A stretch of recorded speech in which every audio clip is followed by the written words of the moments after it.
Why does your scanner show the P0706 engine code? What does it mean? P0706 is a diagnostic trouble code for transmission range sensor circuit range or performance. It indicates the PCM is receiving an incorrect signal from the transmission range sensor, which is responsible for telling the PCM what gear the transmission is in.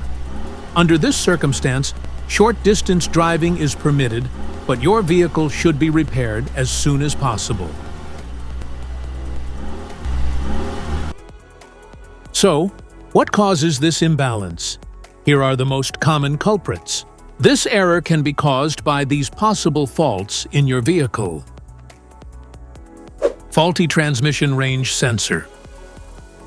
Wiring issues. Defective valve body. Shift linkage problems. Camshaft position sensor. Each DTC code corresponds to a specific issue in your vehicle. This error occurs in OBD2 equipped vehicles, especially those manufactured since 1996. It is commonly found in Audi. If you want to fix this error code, let us know in the comments section. We will definitely make the video on your demand. If you like this video, don't forget to subscribe to our channel. Thanks for watching.